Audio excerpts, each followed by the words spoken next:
এই রে, দেখেছিস সেদিনকে চিংড়ি মাছ খানিকটা রান্না করেছিলাম, একটু ভাজা রয়েই গেছে।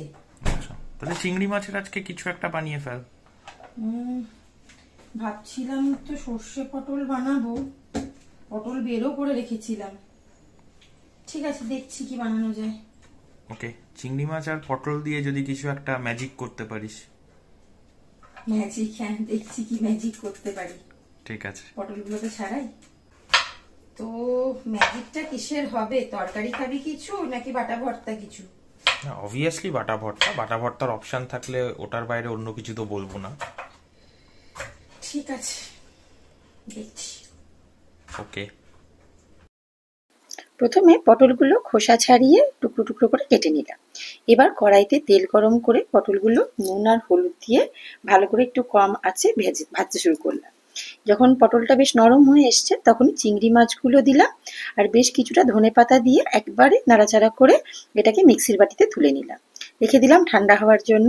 এবার কড়াইতে আরো খানিকটা তেল দিয়ে তার মধ্যে পেঁয়াজ কুচি দিলাম। এবার আমি প্রথমেই রসুনটা দেওয়ার কথা, তো রসুনটা দিতে প্রথমে ভুলে গেছিলাম, তো পেঁয়াজগুলো একটু সরিয়ে নিয়ে রসুনটা দিয়ে দিলাম। রসুন, পেঁয়াজ, একটা কাঁচা লঙ্কা দিয়ে ভালো করে ভেজে নিলাম আর দিয়ে দিলাম দুটো শুকনো লঙ্কা। এবার ভালো করে ভেজে নিয়ে ওটাকেও মিক্সির বাটিতে তুলে নিয়ে একটু ঠান্ডা হওয়া অবধি অপেক্ষা করলাম।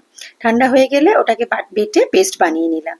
এবার কড়াইতে আবার খুব অল্প তেল দিয়ে তার মধ্যে কালো জিরে আর শুকনো লঙ্কা ফোড়ন দিয়ে এই পেস্টটা দিয়ে ভালো করে ভাজা ভাজা করে নিলাম। যখন জলটা একদম শুকিয়ে গেল নামানোর আগে কাঁচা লঙ্কা কুচি আর ধনেপাতা কুচি ছড়িয়ে নামিয়ে ওপর থেকে কাঁচা তেল ছড়িয়ে দিলাম।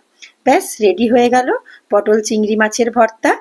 তোমাদের কাছেও আর যা যা ভর্তার রেসিপি কারো কাছে আছে সেটা কিন্তু আমার সাথে অবশ্যই শেয়ার করো।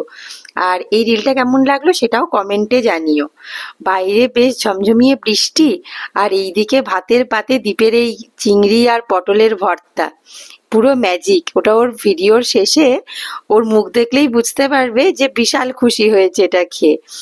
রেসিপিগুলো ভালো লাগলে যারা প্রথমবার দেখছো এবং এখনো পেজটা লাইক করোনি অবশ্যই লাইক করে দিও। Thank you.